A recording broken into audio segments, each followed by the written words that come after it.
All right, we're now being joined by Mike Shipman. Take a couple questions in the room. Mike, it's been a long time coming, but Bellator Europe is finally back. It's felt like a long time. Just tell us how you're feeling now that Fight Week's finally here. Yeah, relieved, excited. Yeah, it's just good to be back. It's been 10 months since my last fight. Obviously, everyone's been going through the same kind of struggles. But yeah, it's just great to be back. And it was 6 months of lockdown. Just tell us how that was for you, what you got up to, how you kept yourself fit and fresh, physically and mentally. I actually found it quite useful. It gave me the opportunity to really have a kind of a new perspective. It kind of took me out of my day-to-day routine and gave me a new perspective. Obviously, 2019 wasn't a good year for me professionally, and it just allowed me to kind of like sit back and actually really analyze kind of from the outside of my normal stream of life of what I need to do, what I need to change. And on top of that, I got to do a lot of bonding with my young daughter, which was really nice. See her come along a lot in those 6 months. So for me, it was a very positive thing. Great, and you've just said that it was a long lockdown period and a chance for you to reset. What are the kind of things that you've looked to implement during that time that you're going to take into Saturday night? It's more about the kind of the preparation stuff. I found being away from the team and having to take responsibility for your own training and keep fit and things, it allowed me to kind of step up and take a bit more responsibility. Whereas before, I think I lent too much maybe on my coaches and my team, and just my coaches have got a whole stable of fighters to be looking at and thinking about what they need to work on, everything. So whereas maybe in the past I was kind of maybe leaving up to them to be like, well, if I need anything working on, they're going to tell me. But obviously, no one's going to know your body. No one's going to know holes and flaws in your game as well as you yourself. They see a lot, but they don't know. They're not going to be able to see everything that's in your day-to-day life. So that kind of time where I was kind of in charge of my own training schedule and stuff, it made me step up a bit and kind of really analyze myself. Honestly, what do I need to work on? My recovery as well, step up on my recovery and just all these kind of little details which I've kind of been giving the responsibility away too much. I took a bit more to myself. And it's a main card dominated by middleweights on Saturday. Is this a chance to sort of put yourself back in the shop window, so to speak, and show the division what you're capable of? Yeah, for sure. That's I don't think it's a coincidence that the main event is the two guys that beat me last year. Well, debatably, one of them beat me last year. But it's no coincidence that I think I'm the co-main event of this. That's going to put me right back in the picture of getting a rematch with one of these guys, and then from then on going towards that title. All right, Tudor Leonte. Hello, Mike. How are you? I'm very good, thank you. How are you? I'm fine as well. Thank you very much. Is this the first time you came to Italy? Yes, it's my first fight in Italy. I've been over here a few times for sparring, and really like the country. I've come here to Marvin Vettori used to train at Shoot Fighters, so I've been over to train with him in the past, I've been a couple of times, a couple of different gyms. About your upcoming fight, did you get the chance to study the battle between Charlie Ward and Pietro Penini? Yeah, I watched that. What do you expect from your opponent on Saturday night? It's hard to say because he gave Charlie Ward's power a lot of respect. And I thought they had a good game plan, kind of boxing, counter-boxing. I actually think he looked a bit slicker in that fight than he has done previously. Obviously, I carry a lot of power as well. I envisage he'll be trying to do something similar with me. We'll be trying to kind of move around the cage and trying to outbox me for the win.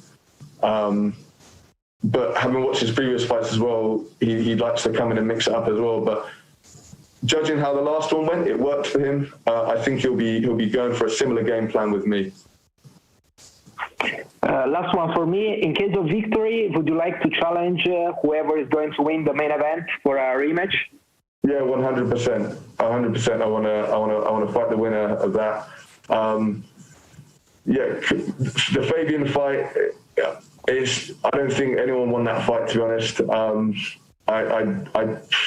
It's a loss on my record, and there was lessons to be taken from that. I'm not happy with my performance, but I don't see how he can be happy with that either. That hasn't been settled as far as I'm concerned. The Costello fight, I got caught. That was his win.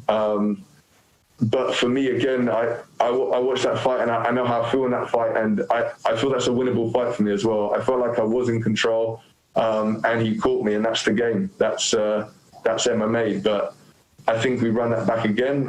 I think I win that fight, and on top of that, I think it's impossible for me and Costello not to have a great fight, just from how our styles are. I think someone's going to get knocked out in that fight. So it just makes sense that would happen again if he wins. Thank you very much, sir. Good luck for your fight. Thank you. Gareth? Hello, Mike. How are you? Hey, I'm very good. How are you? Very good, thank you. I wanted to ask you, first of all six of you, the middleweights on the main card, are all kind of locked down in the hotel in Milan. Is it kind of, have you all got to just keep yourselves together a little bit, because you're all big rivals? I mean, there's antipathy in all corners from different people in different ways. You might not have it towards Kent, but you might have it towards Will and Fabian. And how's it feel in the hotel? To be honest, I get on well with Will. Will's a great guy. Kent as well, a great guy. Costello, can't complain. It's all amicable. There is one character who they obviously Fabian. Like, I don't think he gets on with anybody. But he's just an awkward character. That's just who he is. Like, that's his style. But who's that, Mike? Who's that? Oh yeah, Fabian. Sorry, I said yeah. Everyone else seems. Everyone else, is fine getting along. Again, like, he's a professional. It's not like there's any issues. It's just that's the fight game. You don't have to be friends, but we're all here to do our job, and we're not here to be chums. But I get on with most of the guys. Just Fabian is the one who I don't particularly like, but it's not an issue. Obviously, we remember what happened in the Wembley Hilton ahead of your fight. There was with him last year. There was kind of a ruckus, let's say, or it wasn't a big fight. It was a ruckus at the weigh-ins. Do you deliberately stay out of the way with each other because of these are exceptional circumstances in this hotel? Because I wonder if you and he could kick off unordinarily. I think it's unlikely, to be honest. I mean, there might be a comment here or there, but it's like we're both here. We've got different focuses at the moment. Like, he's doing what he's doing, and I'm doing what I'm doing. And obviously, we want to beat each other up, but we want to get paid when we're doing it, and we want people to see. I mean, anything's possible. Like, so some might go too far, but I don't anticipate there'll be any trouble. Do you think every day about the two guys you lost to last year, and like when you go to the gym, do you think about that every day? Are you that kind of person, or do you compartmentalize it? And obviously, because you've got to win on Saturday night. That's very important. But in terms of rematching these two guys, is it something that you psychologically focus on each day when you go to the gym? I wouldn't say so. No, my character's quite easygoing. Like, obviously it stings, and it hurts to lose. But it's I think of it insofar as it's useful to think about it. I think about it in terms of why did that happen? What went wrong here? What can I change for next time?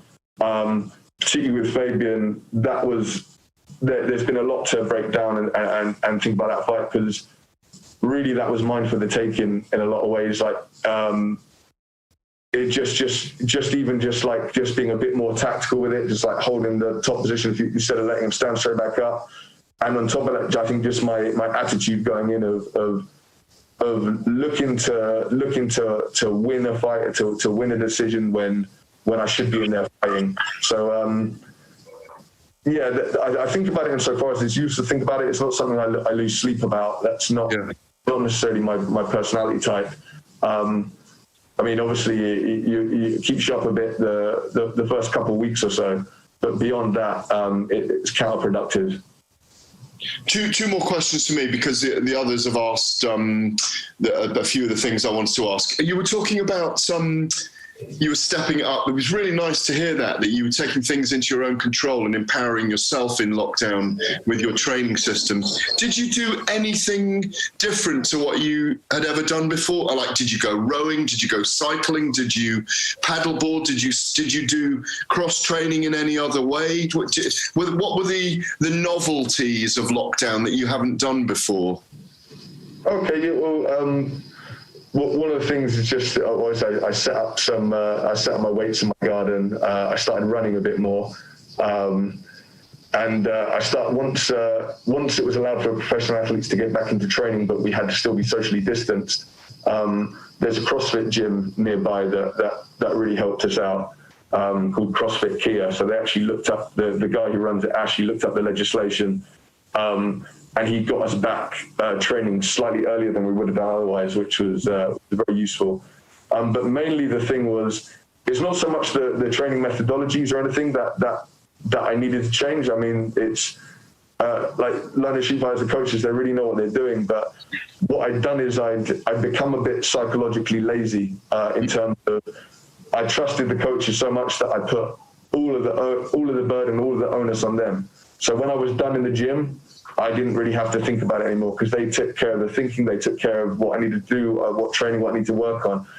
And then just doing that, just having that time on my own and having to take it into my own hands, I realized that there's so much more I can be doing in terms of my recovery could be more on point.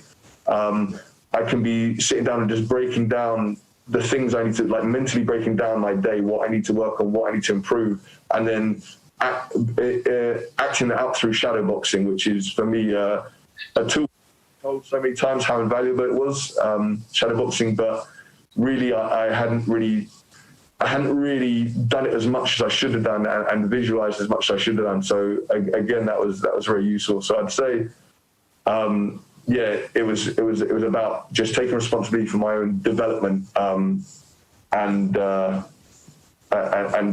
holes in my game. The vacant title's coming up. Your quick pick on Douglas Lima against Gegard Mousasi. How do you see it, Mike? That's a tough one, but I find it hard to bet against. I find it hard to get bet against Mousasi, especially as you're expecting to be the bigger man going in. He might. The thing he might start be looking like he's beginning to slow down a little bit. And obviously Lima's got that big power, which I think he'll carry to middleweight as well. But I think I've got to give just an all-round game and just the experience. I've got to lean towards Mousasi. Lovely. And finally, with an opponent who sounds like a sandwich, Penini, do you chop him up into quarters and do him in his? Well, he's from Verona, but is that what you do? Do you chop him up like a sandwich? No, a sandwich isn't a full meal for me. You know that guy. It's a snack. No, there's loads of Penini banter to be had, but in all fairness, I'm taking it seriously. But yeah, I'm gonna take this seriously. And you're happy to feast on victory, basically, aren't you? There we go. I'm trying to think of puns, but I'm cutting away. Yeah, happy to feast on victory. You can steal the line. There we go. Nice to see you, mate. Thank you very much. You too. Thank you. All right. Thank you very much, Mike. I appreciate your time. We'll be joined next by Luke Trainer. Oh, okay.